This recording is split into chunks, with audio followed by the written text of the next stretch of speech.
Konnichiwa! Press the bell icon and never miss a video from AnimeLord Senpai.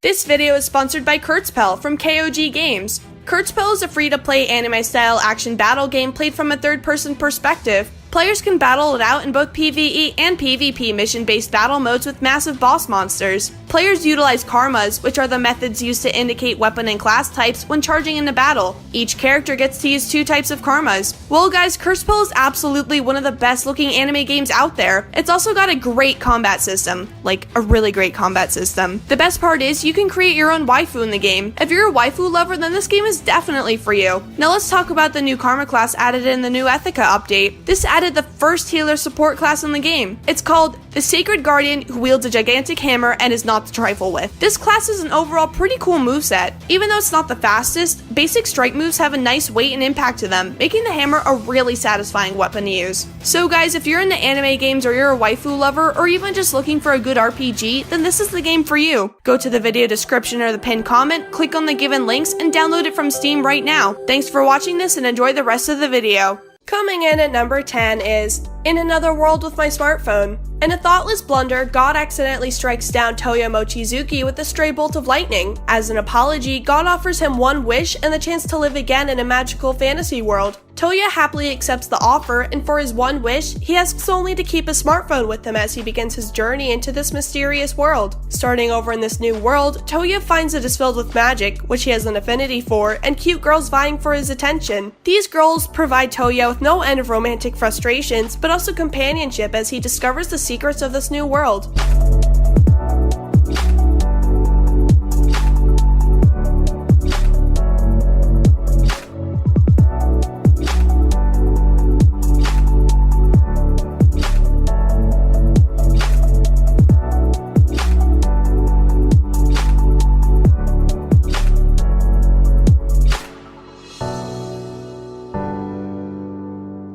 Coming in at number 9 is How Not to Summon a Demon Lord. When it comes to the fantasy MMORPG Cross Reverie, none can match the power of the Demon King Diablo. Possessing the game's rarest artifacts and an unrivaled player level, he overpowers all foolish enough to confront him. But despite his fearsome reputation, Diablo's true identity is Takuma Sakamoto, a shut-in gamer devoid of any social skills. Defeating hopeless challengers day by day, Takuma cares about nothing else but his virtual life. That is, until a summoning spell suddenly transports him to another world where he has Diablo's appearance. In this new world resembling his favorite game, Takuma is greeted by the 2 girls who summoned him, Rem Galoo, a petite Pantherian adventurer, and Shara L. Greenwood, a busty elf summoner. They perform an enslavement ritual in an attempt to subjugate him, but the spell backfires and causes them to become his slaves instead. With the situation now becoming more awkward than ever, Takuma decides to accompany the girls in finding a way to unbind their contract while learning to adapt to his new existence as the menacing Demon King.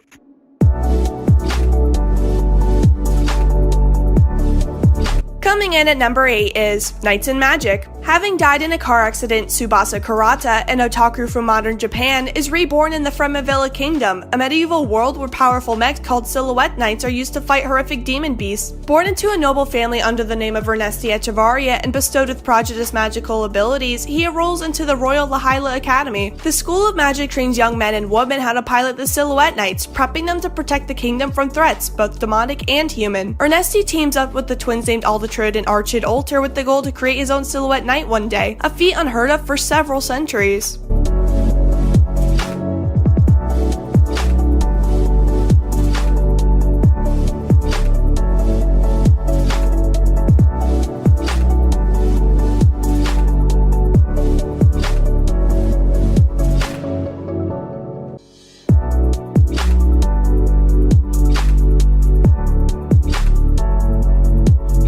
Coming in at number 7 is Arifureta, From Commonplace to World's Strongest. The ordinary life of 17-year-old otaku Hajime Nagamo is disrupted when he and his classmates are summoned to a fantasy world and tasked with saving mankind. While his classmates are gifted with impressive abilities useful in combat, Hajime is belittled for only gaining an inferior transmutation skill that lacks any real offensive power. During an expedition in the Great Orcus Labyrinth, Hajime is betrayed by one of his classmates, plummeting him to the bottom of an abyss. Though he survives the fall, Hajime is faced with menacing monsters and misfortunes that send him spiraling into a grim nightmare. Desperate to live and return home one day, he resolves to fight for his survival, only to meet an imprisoned vampire he names Yue, who was also seeking to escape the labyrinth. Taking an interest in him, Yue and a few others along the way accompany Hajime in his journey to find a way back home, while steadily transforming him from commonplace to the world's strongest.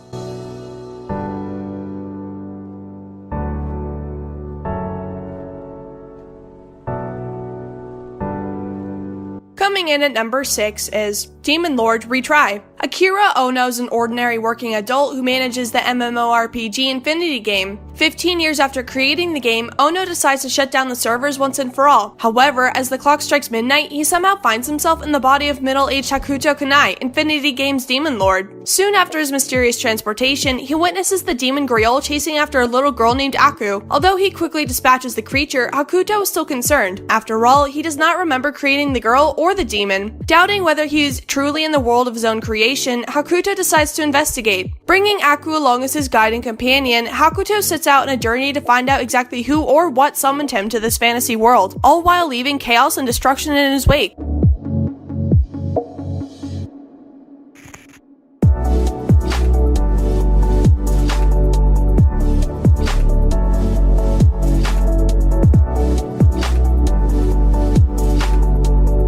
Coming in at number 5 is The Devil is a Part-Timer. Striking fear into the hearts of mortals, the demon lord Satan begins to conquer the land of Venta with his vast demon armies. However, while embarking on this brutal quest to take over the continent, his efforts are foiled by the hero Emilia, forcing Satan to make his swift retreat through a dimensional portal only to land in the human world. Along with his loyal general Alciel, the demon finds himself stranded in modern-day Tokyo and vows to return and complete his subjugation of Venta. That is, if they can find a way back. Powerless in a world without magic, Satan assumes the guise of a human named Sadao Ma'u and begins working at McDonald's, a local fast food restaurant, to make ends meet. He soon realizes that his goal of conquering Enta is just not enough as he grows determined to climb the corporate ladder and become the ruler of Earth, one satisfied customer at a time. Whether it's part-time work, household chores, or simply trying to pay the rent on time, Hataraku Mao-sama presents a hilarious view of the most mundane aspects of everyday life, all through the eyes of a hapless demon lord.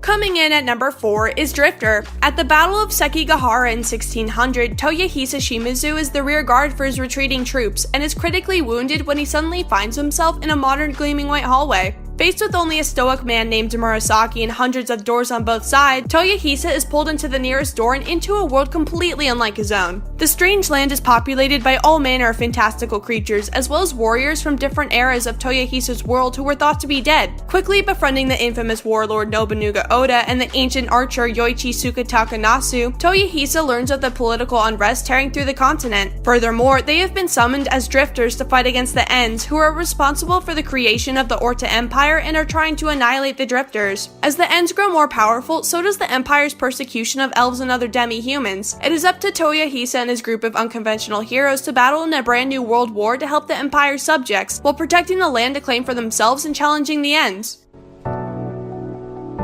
Coming in at number 3 is the saga of Tanya the Evil. Tanya de Gurachav is a young soldier infamous for predatorial-like ruthlessness and an uncanny tactical aptitude, earning her the nickname of the Devil of the Rhine. Underneath her innocuous appearance, however, lies the soul of a man who challenged being X, the self-proclaimed god, to a battle of wits, which resulted in him being reincarnated as a little girl into a world of magical warfare. Hellbent on defiance, Tanya resolves to ascend to the ranks of her country's military as it slowly plunges into world war, with only being X proving to be the strongest obstacle in recreating the peaceful life she once knew. But her perceptive actions and combat initiative have an unintended side effect, propelling the mighty empire into becoming one of the most powerful nations in mankind's history.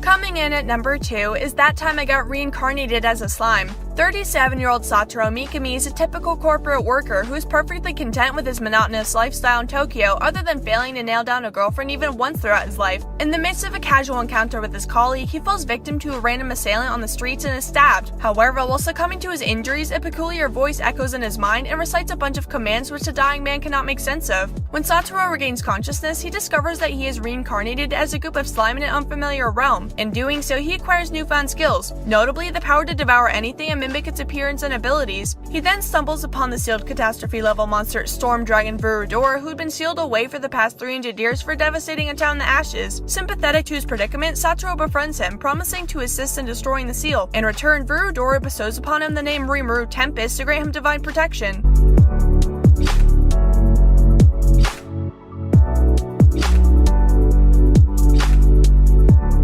Coming in at number 1 is No Game No Life. No Game No Life is a surreal comedy that follows Sora and Shiro, shut-in neat siblings and the online gamer duo behind the legendary username Blank. They view the real world as just another lousy game. However, a strange email challenging them to a chess match changes everything. Their brother and sister are plunged into an otherworldly realm where they meet Tet, the god of games. The mysterious god welcomes Sora and Shiro to Discord, a world where all forms of conflict, from petty squabbles to the fate of whole countries, are settled not through war but by way of high-stake games. This system works thanks to a fundamental rule wherein each party must wager something they deem to be of equal value to the other party's wager. In the strange land where the very idea of humanity is reduced to child's play, the indifferent genius gamer duo of Sora and Shiro finally found a real reason to keep playing games. To unite the 16 races of Discord, defeat Tet, and become the gods of this new gaming is everything world.